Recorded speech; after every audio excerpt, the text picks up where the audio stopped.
Dun, dun, dun, dun, dun, dun, dun, dun, dun, dun, dun, dun, dun, dun.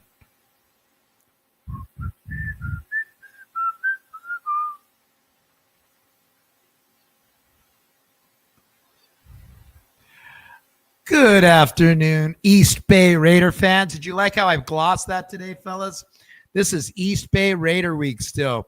We got a little bit of time before game one comes for the Patriots. But what I did want to do, what I wanted to do is do a little bit of house cleaning here and a little bit of activation. At the bottom of my podcast, you'll see subscribe at YouTube at Mad Bomber Podcast. Please subscribe there at Mad Bomber Podcast. I know some of you are on Facebook, some of you are on Twitter, X. So I just wanted you guys to get that get that dialed in. If I was to ever make Dime One on this show, this would go to Raider Dad. Raider Dad is a product of a gentleman has this foundation where he takes guys and fathers and their sons, less fortunate guys, to the games, and they just took a lot of kids to the Niner game, and they'll be doing it for the Jaguars game too, and we're going to be pumping that real quick. So I want you guys to definitely please hit the subscribe to the podcast. And then last week we had some really good pictures coming along, and then we had our question. And we had a question last week, and the question was, in 1974, who was the kicker who kicked the ball to Nat Moore? Who's the Raider kicker who kicked the ball to Nat Moore? And Nat Moore ran 89 yards for the first touchdown of the game. And I mistakenly gave it to someone else. And all my fans, I love it. Even Cap Jack, Sean Z, they all came. Hey, man, no. Miles Fry got that one. So I wanted to give this little homage to this video influencer, one of the Fry brothers. Here we go, the Fries. John, that podcast was fire. Love it. I'll be there next Friday. You're the GOAT. That kid's the one who answered the questions. I mean, his father, Kyle Fry, is a big Raider fan. His dad used to be a Raider fan, but the Fries are definitely in the house tonight. Karen, make sure those boys are being good out there. Don't make them get you too many martinis out there. Also, I had some pictures sent in, and some beautiful little pictures from the kiddies. And this one is, how about this one? Is this going to melt your heart? I want to see more of those. If you can go ahead and send me those, that would be great. You can send it to at madbomberpodcast@gmail.com. And then the last one we're going to go to before we get into some Raider football is this one, that little baby. I think I know that kid. So we're going to get into some Raider football right now. Did we dodge a bullet this week, guys? Micah Parsons goes to the Green Bay Packers for $136 million guaranteed, 188, 4 years, $41 million. A lot of fans are like, we should have got him. We could have.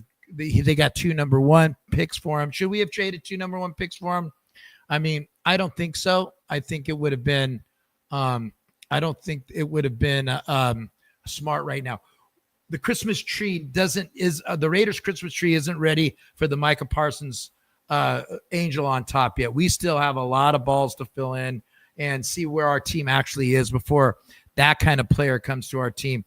He could be an impact player, but with that kind of money and Max Crosby, I just feel like it's probably a good idea that let's see some homegrown talent. The last thing we need to do is see this guy pull a Christian Wilkins, and then we're stuck, and then we're moving back. Hell, we're going to be 2-3 years back at least. So I think that we dodged a bullet. I think everybody was very, very happy with seeing Amari Cooper back. Captain Jack's going to come on the show real quick here. I was on his show for a bit yet last night. And fans, it's a mixed bag right now. I think I'm excited. I'm going to hear some of your comments. I want to definitely hear what you guys have to say about Amari Cooper. Again, this is your show. This is a show for friends and family. I don't care, but if I get 300 people or three people talking, uh, I have friends that we talk about. We talk to. We text during the games. My boys talk during the games. This is our show. I want you guys to be a part of the show. Ask questions. Be a part of the show. This is something that once the season gets rolling, I know it's going to start getting really hot and heavy right around November too. We're going to have all the boxes checked. But I definitely don't. I don't want to be Debbie Downer on Amari Cooper. I know he got $3.5 million, $500,000 per game as a signing bonus. So I'm excited. I think with Dante Thornton, Jack Besh, and even Trey Tucker for that matter, this guy's going to bring some moxie. He's been around for a while, and I do believe that he can still get open if he wants to.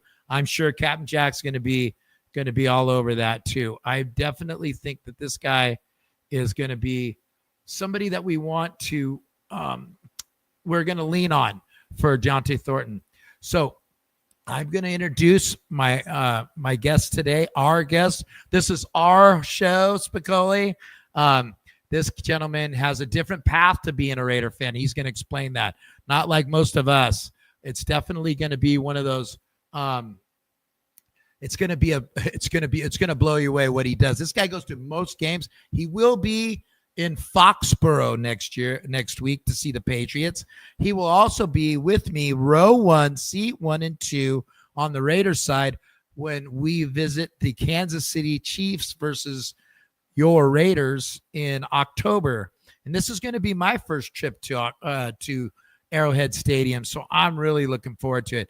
And what better way to hang out when to hang out with the crazy Raider pirate.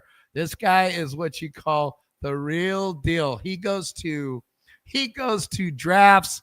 He's on TV.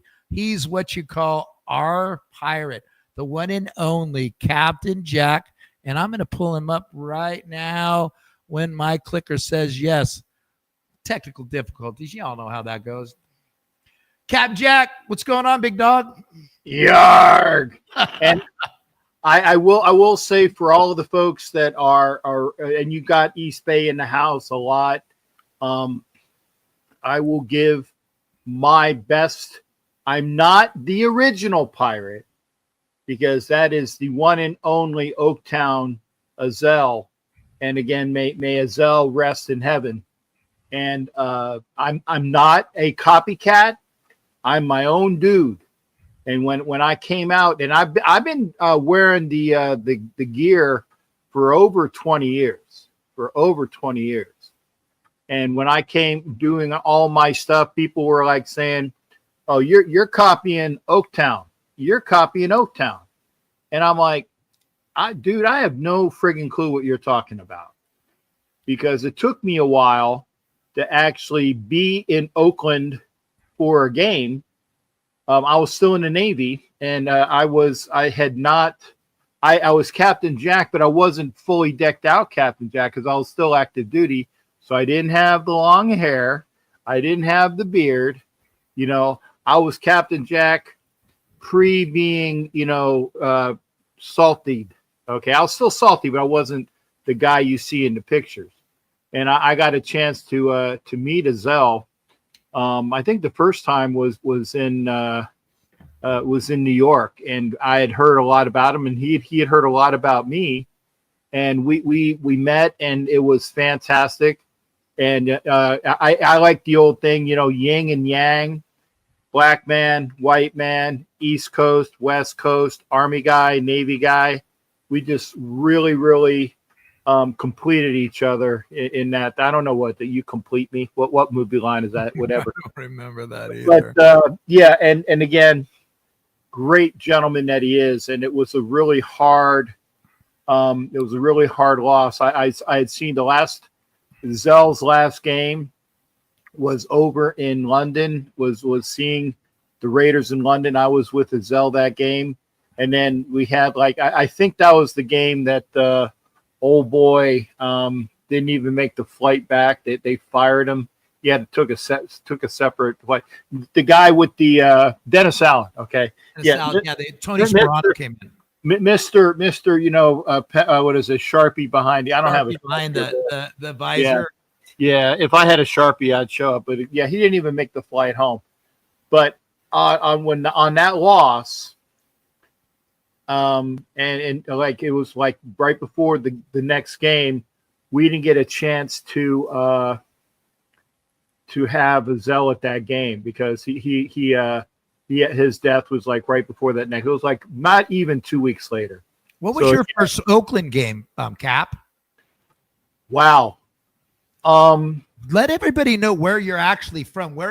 How did Captain Jack become a Raider fan, and what year? Because the story is fantastic. Yeah. Well, for all you that might know me or might not know me, and yeah, thanks, Sean, Jerry Maguire. You complete me. You complete me. I do a lot of movie lines. I was with Johnny. With this, it's like tonight is your night, bro. Tonight is your night, bro. And he thought it was Spicoli. I'm like, no, twins. It was DeVito talking or singing to Schwarzenegger. But I am from Philadelphia as a kid. Big time. My parents and my grandparents were Eagles fans, and my mom is from the coal cracker region of Pennsylvania. And my dad was from Long Island. I got to make sure I say it correctly. Long Island. So he was a Yankees, not really a football guy. He was a Yankees, kind of like Al Davis. He was the Yankees Dodgers guy. So football I got involved with in Philadelphia as a kid in '72, and I went to school with a kid my age. And he says, dude, you need to check out my uncle. And I'm like, who's your uncle? He said, George Blanda. He plays for the Raiders. So I don't know if it was his uncle or his great uncle, but it was along that lineage. So I started watching the Raiders because the Raiders were almost always like the 4:00 game on NBC with Al DeRogatis and Kirk Gowdy. They were the sound, was it the play-by-play guy and the color guy. And I was watching the Raiders from '72 on, and I was like, man, I like this team. I love the way that they hit. I love and I'm trying to watch right now because I know that there's some kids in here. If I drop some F-bombs, I apologize. You're fine. It's East Bay, dude. It's East Bay. Yeah. I do try, but there will be a lot of fucks coming out of my mouth, and it's just the way it is. You're safe.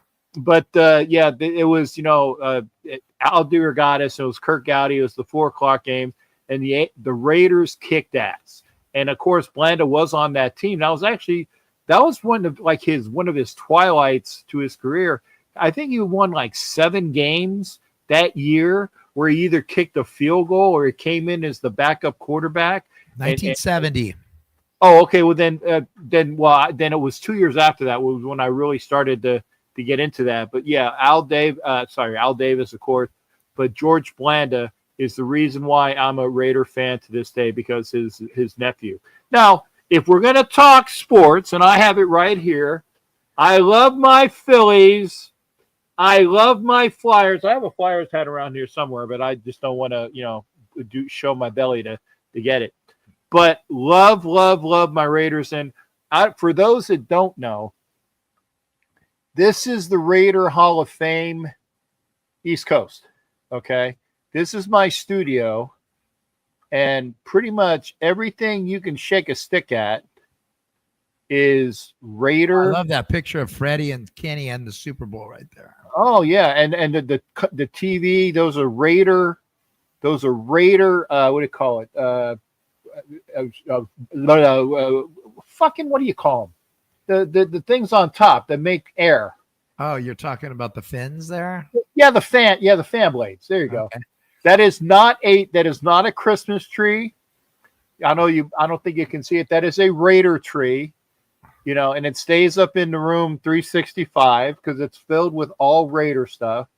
There is another TV that's below the TV. I was doing some moving around in the room, but yeah, there's 2 cases there with helmets. There's all of those are big helmets in the corners. There's another big helmet. They're all autographed. There's like a shit ton mini helmets. That is a bar with was it the Raider Village on top with the train set, and then Yes. I got all of these, poster. I'm sorry, the jerseys. That's my Howie is over there somewhere. I think you might be able to see it. But yeah, this And is all of this this is the Hall of back- Fame. And this is all back in what state? Oh, this is in Florida. So for folks that if you're heading out to the Tampa area or fake pirate areas, I like to say, Fake pirate. the Tampon Bay area. Come on over and come on over to the Raider Hall of Fame East Coast. Yeah. So this week there was a little bit of a discrepancies on a lot of people were a little bit upset at some of the cuts. Was there any cuts that you saw that you didn't like? Was there something that I know I was a little bit blown away by Amari Gaynor. That was something that bothered me. Was what was the cuts that may have bothered you, and what ones did you actually? What was the moves that you actually liked? What was the roster spots that you liked? Well, I'm actually wondering why Alex Kappa is still on this team. I mean, that's just me. $6.5 million reasons why. Yeah, and I don't agree with that either. I think that was a nice little. I was a buddy pay from Spytek and Tom Brady for a guy that was on the Super Bowl team for the fake Pirates. He is somewhat capable. I used to be pretty high on him, and just I'm not really seeing all of the money that we put in for him. So the fact that he made this team, and well, he's hurt. He's been hurt all preseason. But yeah, right now I'm looking at the depth chart right now, and he's starting at right. He is behind JPJ at right guard. So yeah, he's the swing guard. I didn't care for either. Going to Kenny Pickett. What did you think about the pickup for Kenny Pickett? I'm not pissed off about it. I guess that's the best way to say it. Kenny Pickett has shown ability when given the opportunity. And Miss Peggy, as I do a show with DC Peggy, she didn't like it all. Said that he's a waste of space. And I'm like, listen, if Terry Bradshaw, who is so high on his Pittsburgh Steelers, and I said that correctly, Steelers, said that Kenny Pickett was not allotted the time to grow in Pittsburgh. They just threw him out there with the Wolves as a rookie, and they didn't put anything around him. I mean, the best thing that they had in Pittsburgh during his time at tenure, I think, was Najee Harris handing the ball off to. But he didn't really have any decent receivers either. No. So they didn't build around him. And Terry Bradshaw said that the Steelers, saying by the correct nomenclature of the people from that area, they didn't do anything for him. So they shipped him off to Philly. And he was obviously a decent quarterback that came in for the Eagles. And again, that's stated correctly. The Eagles that came in last year when they went to the Super Bowl, he didn't suck.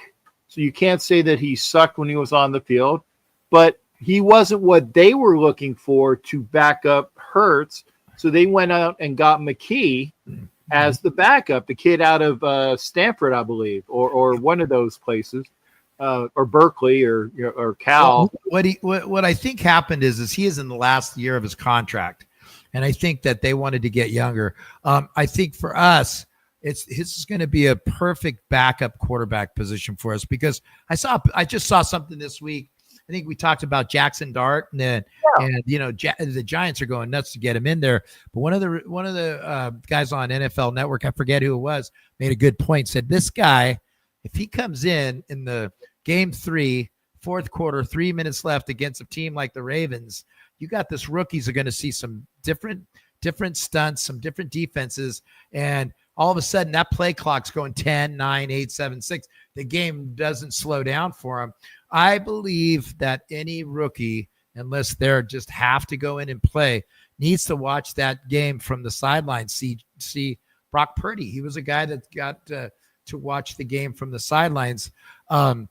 I don't like any of the quarterbacks that were in this draft, and I don't even want to get into the Shadur Sanders saga. It just bores me. Talk about dodging a bullet. That's the best fucking gosh. bullet that we dodged. And for all you people, and there's a few of them on my show, said trade for Shador, trade for Shador. Fuck that noise. I mean, no, really. no Shadur. No. Not right now. No way. There's no maturity level on him or even in the camps for that's just going to be a distraction 101 all the way through. There was this year there's some quarterbacks coming out. We'll talk about that later. But as far as Kenny Pickett getting behind Geno, I love it. I didn't know that Geno and him had worked out all off season together. That was stated in Kenny Pickett's press conference when he took the press conference for the Raiders. He actually had been working with Geno Smith, and then this weekend he's doing heavy doses with Amari Cooper. So that's supposed to be a positive.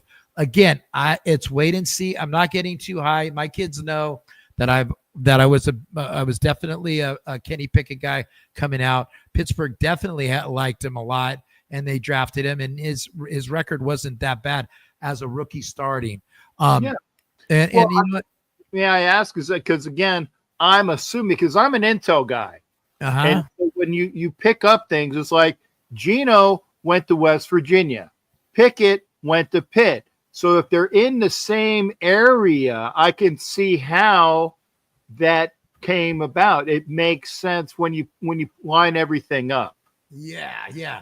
I mean, again, they worked out heavily together from what they said, and they have a camaraderie, which seems to be perfect for them to. It's going to be a good mix for them at practice, for them in the film rooms. And I wanted to talk about that. Now going to the defense. Jabril Peppers just came. Yeah, I saw that. And even though we don't have it on our depth chart yet, I want to read something that's really, really interesting.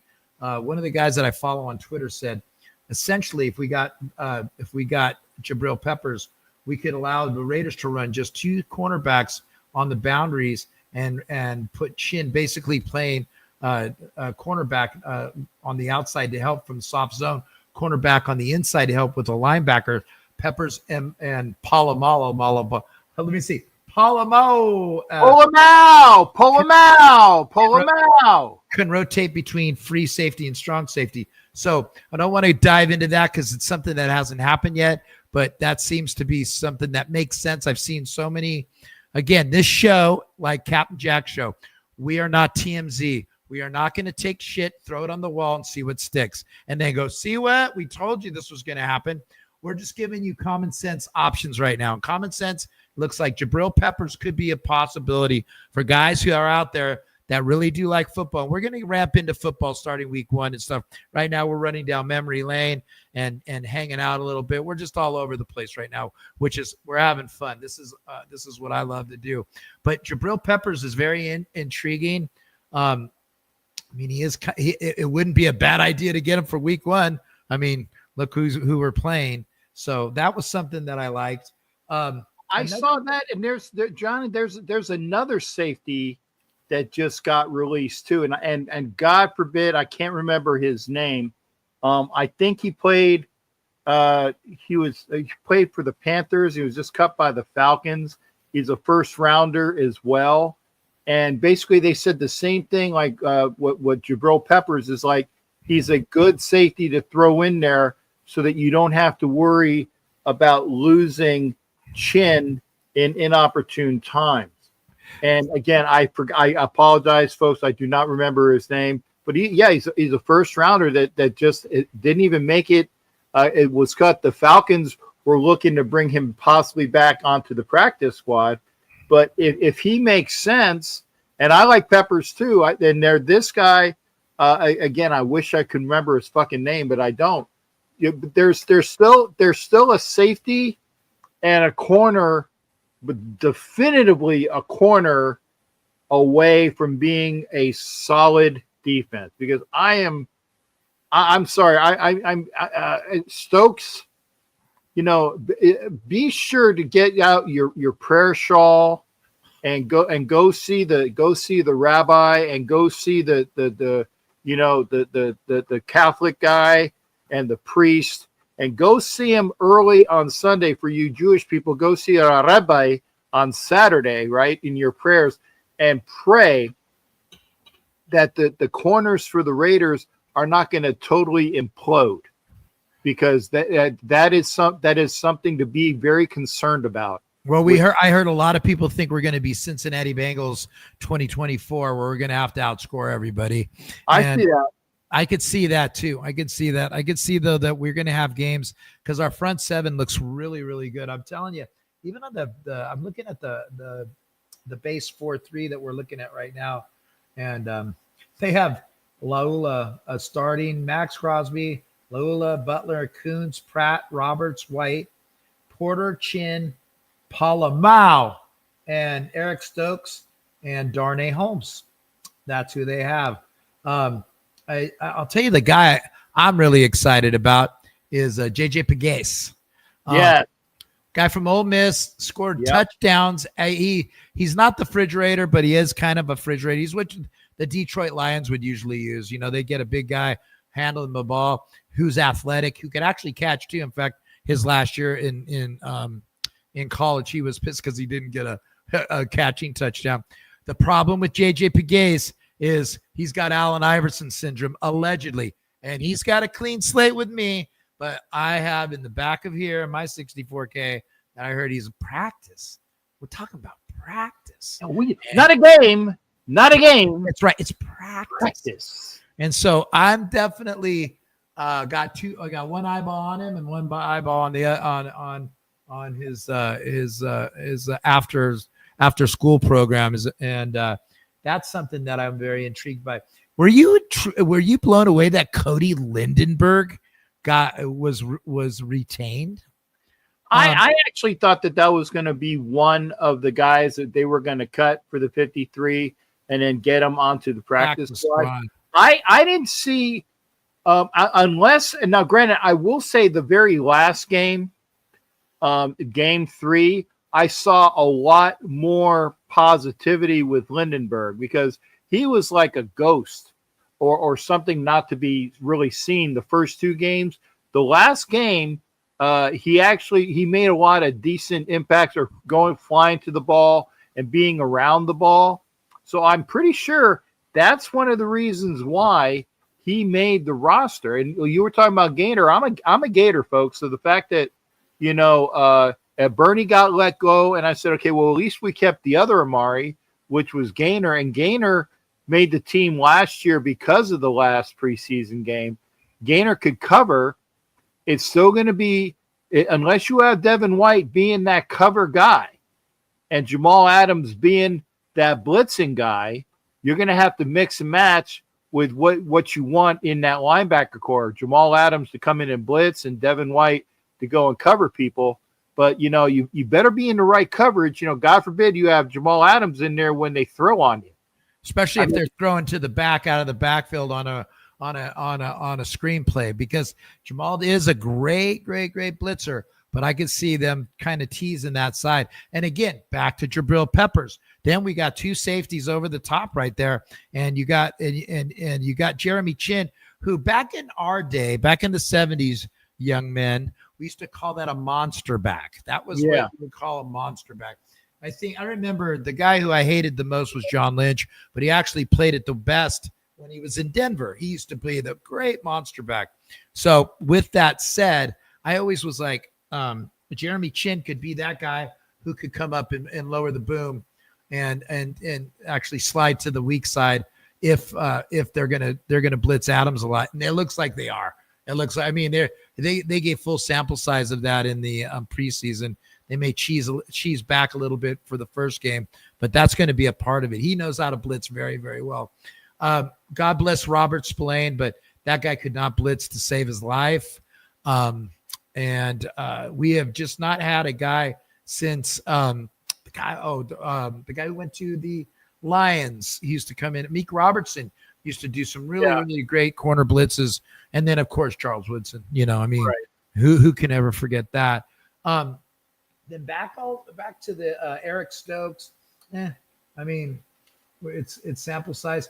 The Thayer Mumford release was big. And remember, you had Lincoln Kennedy on your show here at the start of the summer, and everybody was talking about going to put Thayer Mumford at guard. Remember, everybody thought he was a better guard, and Link said, "No, we're going to keep him at a swing tackle because that way, if one of these guys goes down, he's going to play tackle." Well, he just PU'd the place all damn preseason.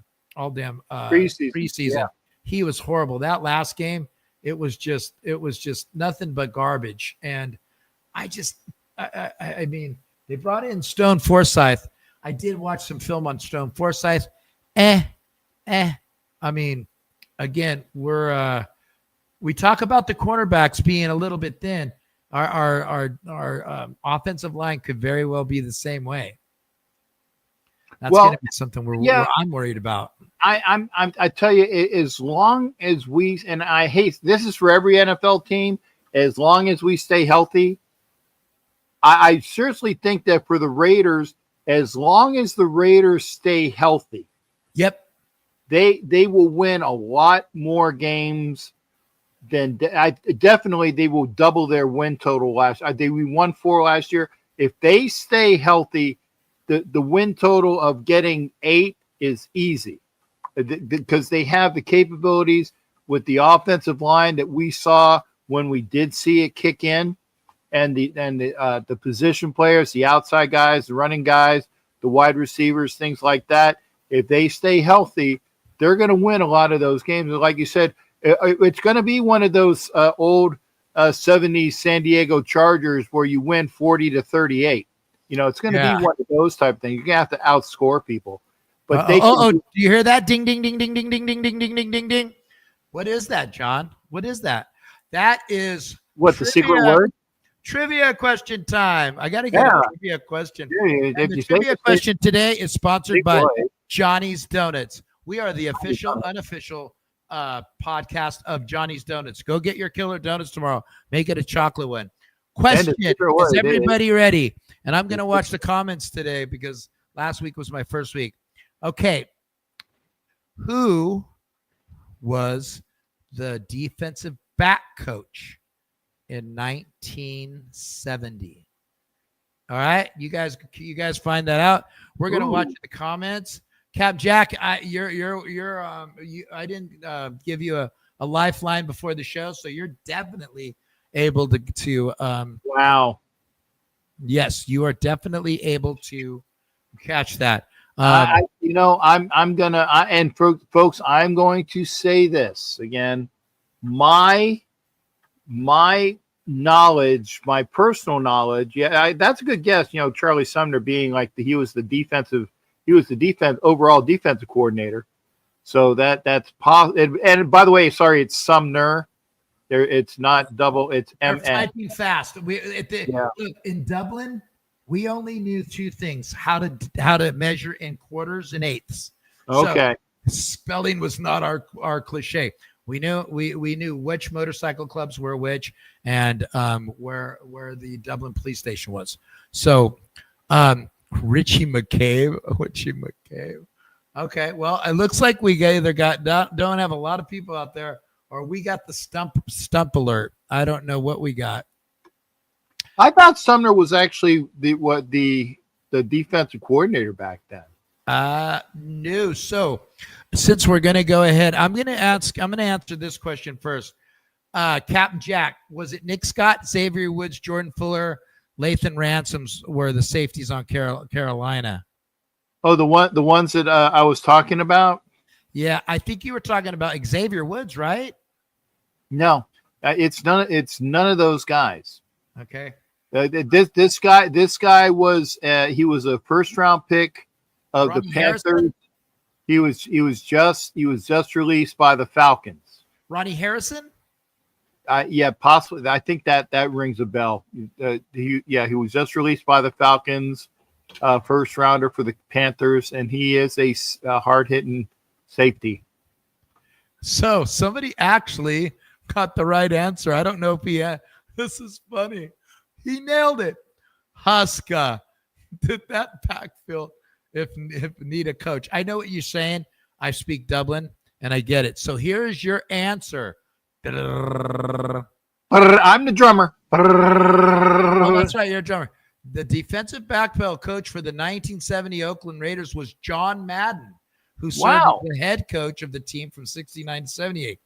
John Madden's role was his responsibilities here was while Madden was the head coach for the entire team during this period, his responsibility encompassed all positions, but mostly the DBs. So I didn't know that until 2 weeks ago when I was talking to somebody else. I didn't know that either. I was definitely Charlie Sumner is a great is a great answer. Charlie Sumner was probably one of my favorites. How about Bogosian? Sam Bogosian. Yeah, that's a name. Yep. So we will get one more question for you guys, and there's a big prize today. There may be a Johnny's Donut. I don't know. What do I know? I'm just running the show. So Cap, let's move to when was your first Oakland Raider game? Okay. I'm gonna have to predicate this. My first Raiders game that I saw in person. The first Raiders game that I saw in person was in San Diego at Jack Murphy Stadium. It was the Garglers versus the Raiders. And I still, over here, and I don't want to pull it, but I still have all my no shit ticket stubs, because I would save those. And it was Dan Fouts on it. It was Raiders Chargers, and it was 1990. Okay. So that was the first Raiders game that I saw personally, because I was in the Navy, I was a Navy brat. Then I went to college. Then I was overseas. So the first game I ever saw live and in person was the Raiders at San Diego Chargers. Now, they were the Los Angeles Raiders then. They weren't even the Oakland Raiders then. So what was the first Oakland game when they took that fishing pole, threw a worm on it, put it in your mouth, hooked you for Oakland, because you were a part of Oakland's landscape from the time I remember seeing you there. When was the very first time you were in the Oakland Alameda County Coliseum?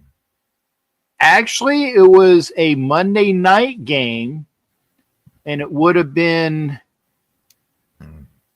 oh my God, in the early 86, 96. It would have been in the early zeros, and I don't even remember what year it was. It was a Monday night game. I remember the first win was the Thursday night game against the Chiefs. That game. Yeah. They were 0-10, and we were now 1-10. The first game that I believe it was either the Donkeys or the Chargers on a Monday night.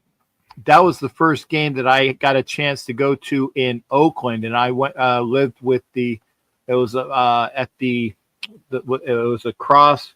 It was either a Hilton or a Marriott right down the street off of Hegenberger. Yeah, it's Hilton. That's where they had all the parties there. The parties. No, not at the hotel by the airport. It was around the corner from the stadium.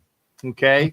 It was off of Hegenberger, and it was they had a small area, and it was right next to a Days Inn across the street front, because some of the people that didn't want to pay the higher price would go over right behind the AM/PM mini market right there. Pretty much, yes. Okay. That area there. So when you walked in, was it everything you thought? Like you're East Coast guy, you're coming in and you're like, okay, this is did it blow you away? It was nice to actually see my team at home. It was beautiful.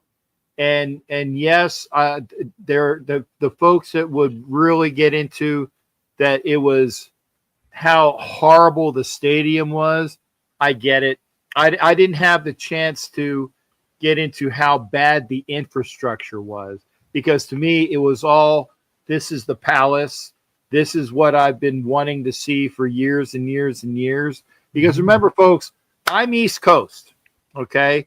And I would see Raider games on the East Coast when I was available to, but I wasn't able to see anything out West Coast until I was in San Diego. I was stationed in San Diego, so I would see them when they went to the Murph, but I wasn't able to travel up, even to LA. People asked, I said, no, I never saw a Raiders game in LA. Yeah. I never saw a Raiders game in LA. And I'm sorry to say that. Everyone would say, I remember you with Violator. And I'm like, dude, you are smoking something, because I was never in LA like Violator was. But people kind of misremember me, and that's nice. Yeah. I appreciate that they bring me back to there.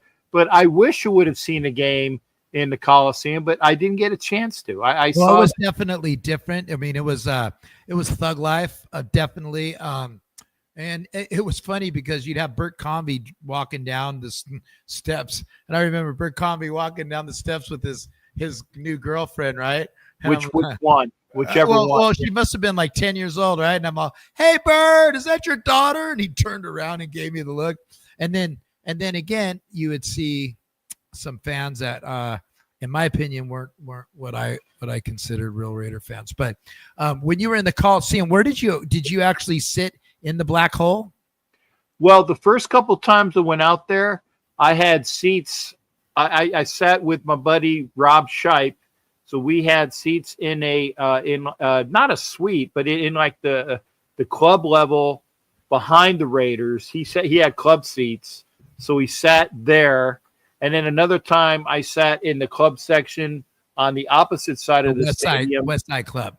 Yeah, in like a corner end zone type of thing. So I went from club seat to club seat because, again, I'm coming from the East Coast again, so I didn't have any of those seats that were. I had to go, and like everybody does nowadays, I had to find a seat or find a ticket that was available, and I did as I catch as catch can. And then even the game that I saw, which should have been got Lewis Murphy's first time. That was another Monday night game. Yeah, the Chargers. I was sitting behind on the opposition side, right near the San Diego Chargers bench, a couple rows up. And I remember Lewis Murphy, who is from the area, local here, he would have had his first touchdown, but they said in the process of bullshit, he had a touchdown and he dropped the ball in the process of going to the ground. Fuck you, NFL. Well, so since we are talking about that, let's go ahead and watch one of the games that I remember very well as a Raider fan. And I want to know if you were at this one. Let's take a peek. Big ones got away. This is where he's excelled in the 2 minute for his ball club. Brady under pressure, lost the ball. Raiders have it.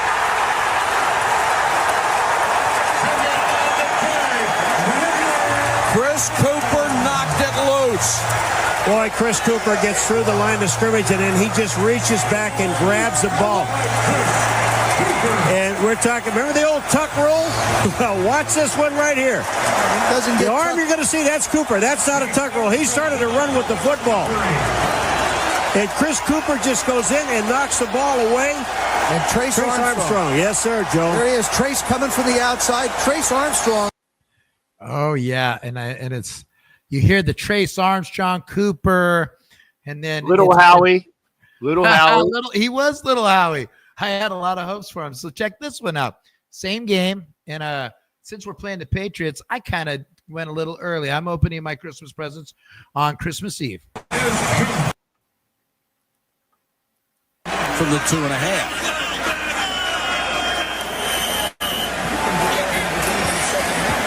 Jack Rackem. He's behind Richie. Last time they went right up the middle. Now Gannon on the roll. Gannon hit the pylon with a ball, touchdown.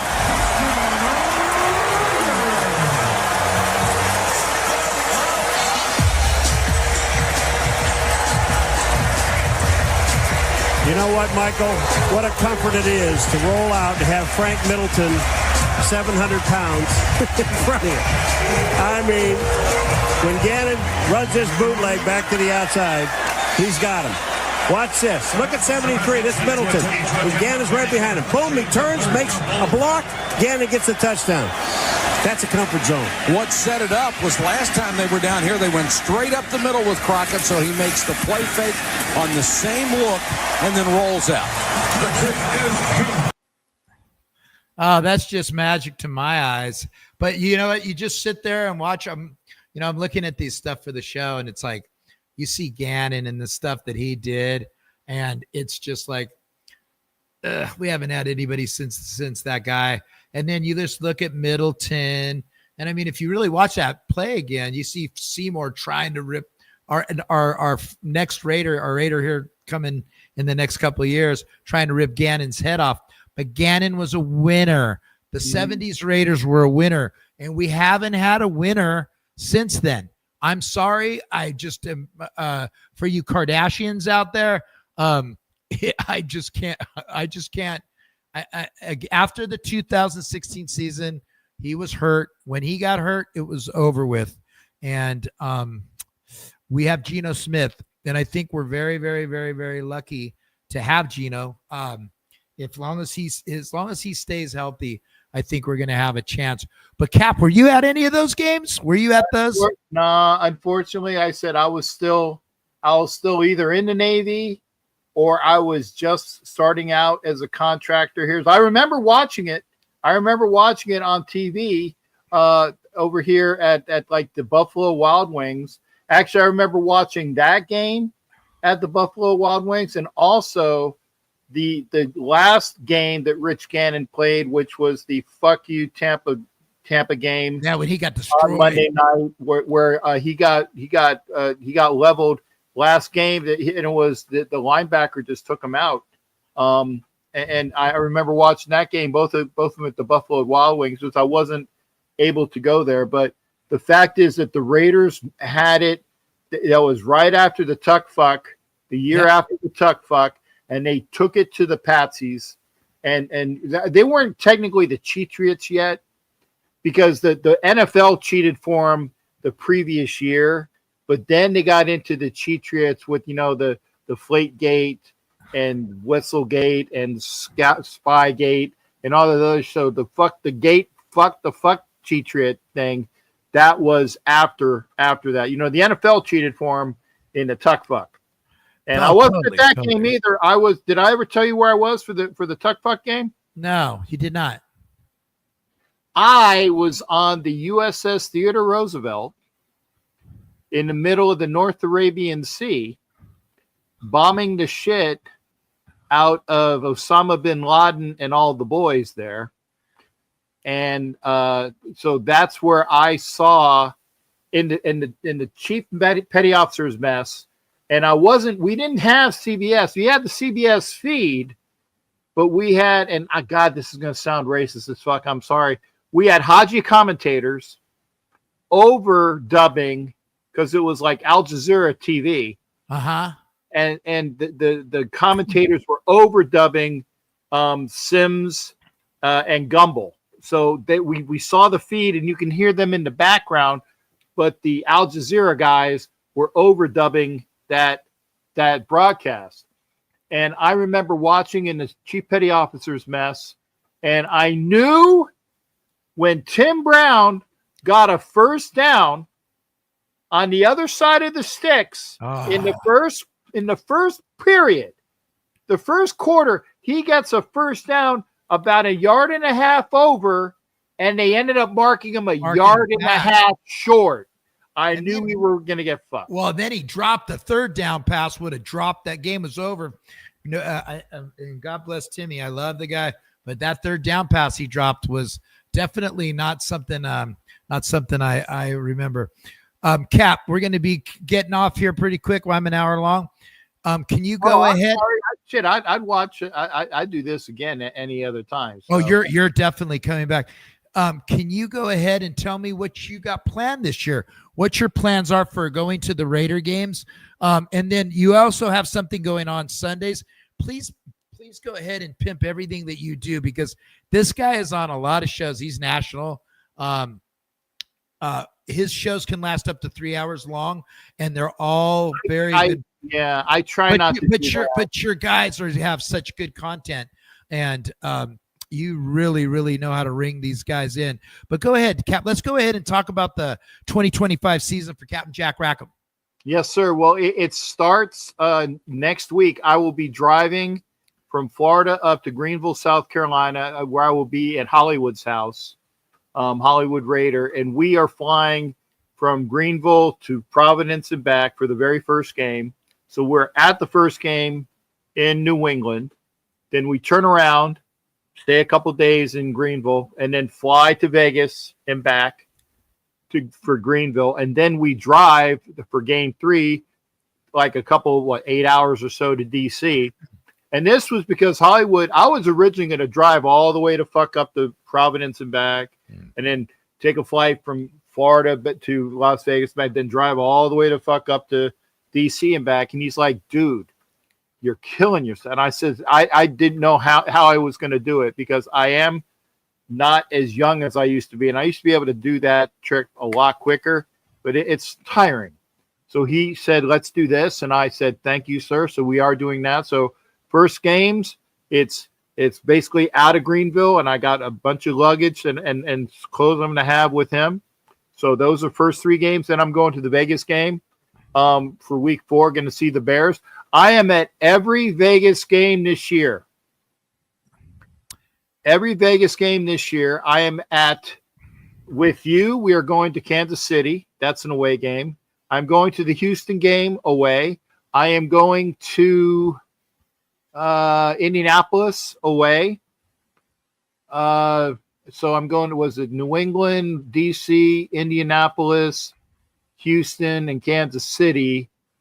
I think those are the only, I'm not going to, oh no. And I'm going to Green Bay to watch the Packers and the Eagles on the Monday night game before our Monday night game, because I wasn't going to Denver for that Thursday night bullshit. So I'm doing an away game for me. So that's one of those things. So I'm going to be traveling. I will be going to like 14 or 15 games this year of the 17. I'm not going to LA, and I'm not going to Denver, and I'm not going to Philly as of right now. That might change. No. But as of right now, I'm not going to Philly either. But I'm going to all of the Vegas games. Kurt Husk asks, how long are you and Captain Jack going to be in KC? I fly in on Saturday, and then I fly back out on Monday. But Captain Jack is a hero in the Kansas City Rooter clubs and the Black Hole clubs, and so he's going to hook us up into some good parties. We're going to be eating barbecue. That we got killer seat. We're on row 1. I mean, my mug we're definitely going to have great seats for the Raider game. Thanks for asking, Kurt. And again, I've never been. This is a bucket list. And you know what, Cap? Tell us about KC, because I've heard that they are the coolest people. They are. They are. Tell us what's going to happen when we get there. Well, first off, the nastiest fucks in KC are the damn fucking attendants at the gate. They are horrible. Just like in LA at SoFi.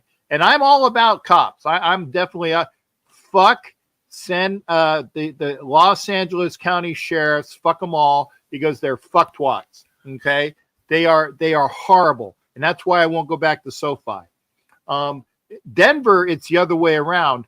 The attendants at the gate are very nice. The Denver crowd, for the most part, those are the fucktwats.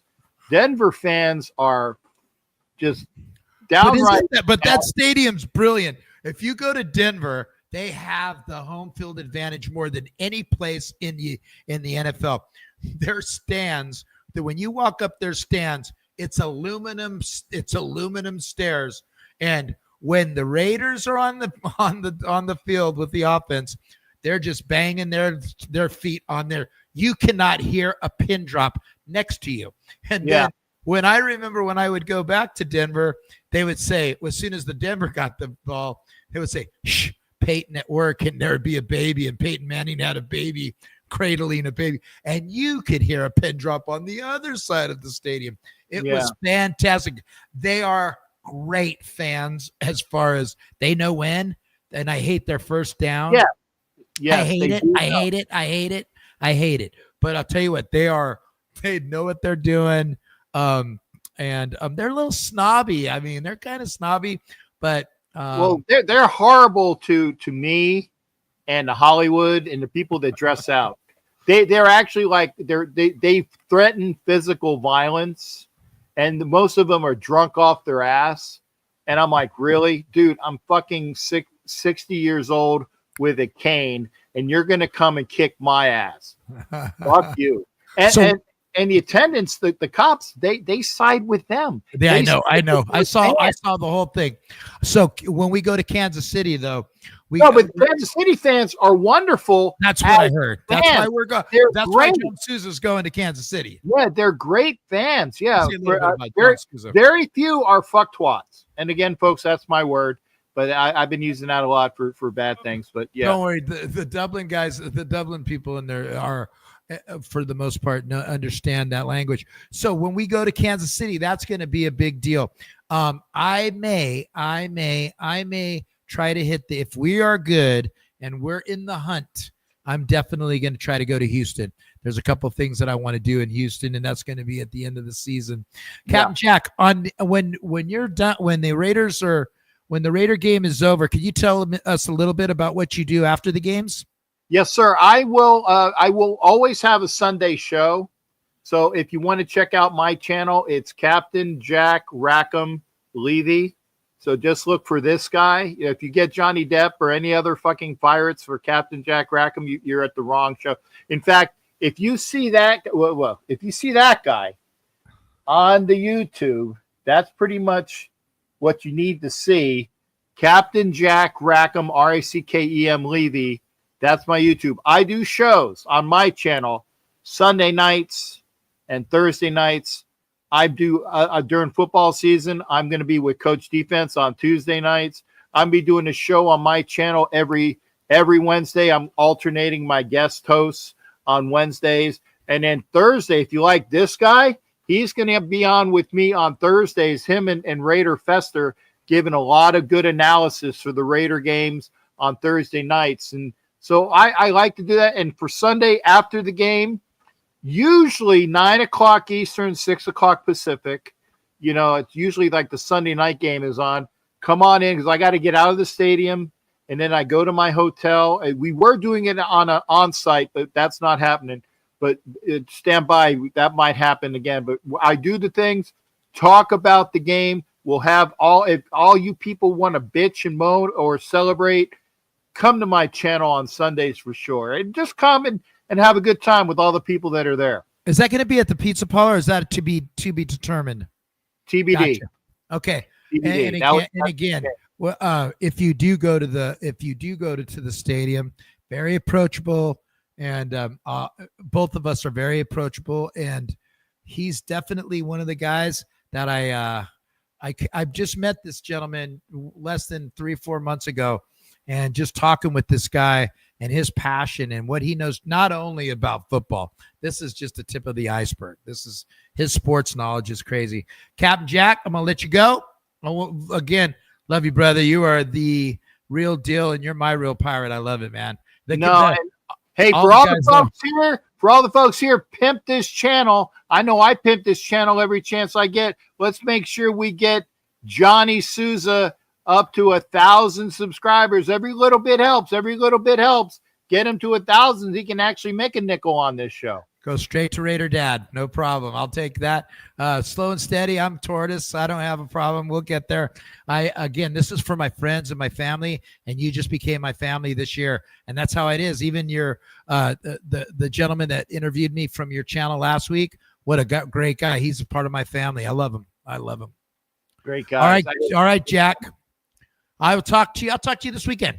Yes, sir. Okay. Yeah, Greater Nation, how the fuck are ya? We'll end with that. Okay, guys. On Tuesday, I am confirmed with this guy. Who is that guy? Well, that guy is Freddie B. And the other guy next to him is Freddie B. Will the real Freddie B please stand up? Please stand up. Well, he's standing right now. Freddie B will be on here on Tuesday. And we may have another guest from Foothill High School, one of the Foothill High School boys, talk about their little gig. Because Freddie, I got to meet Freddie in 81, 82. And he's nuts. He's crazy. He's just like me. That kid should have lived in Dublin. He should have never lived in Pleasanton. But that's Freddie's son right there. And then here's another beautiful picture. Look at the Yes shirt Freddie B's jamming on right there. I bet he even liked Yes back in the day. But if we got Freddie B coming in, and I'm just really, again, guys, I love doing this stuff. I love talking football, and we're just breaking in. I mean, we're going to be talking about Zamir White and Max Crosby. We're going to dive into all that right now. It's kind of stale, football stale right now. But I wanted to introduce this podcast right before the season was going to be over.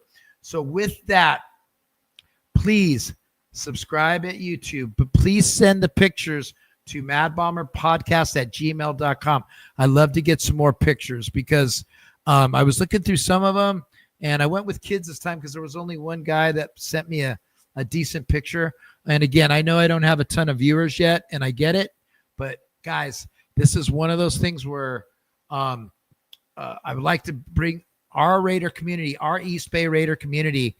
And as soon as the Raiders get good, we can get this Las Vegas community going too. Let's let this thing grow. It doesn't have to grow overnight.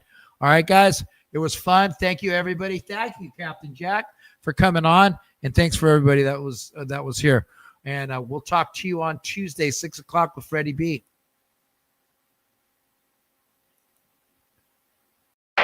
Now it's Siani to the left. Biletnikoff to the right against Marsalis. Back is Lamonica. Throws for Biletnikoff. Touchdown Raiders! Biletnikoff is having words right now with Marsalis. Fred caught that ball after quite a physical battle with Marsalis in the right corner of the end zone. He went on out of the end zone, and then instead of slamming the ball into the turf, he ran back in about 10 yards to where Marsalis was and defiantly slammed it in the turf in front of Marsalis. The two tight ends are lined up as tight ends.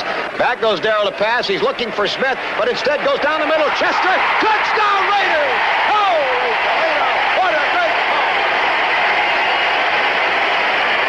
19 yards and a Raider touchdown to make it 22-3.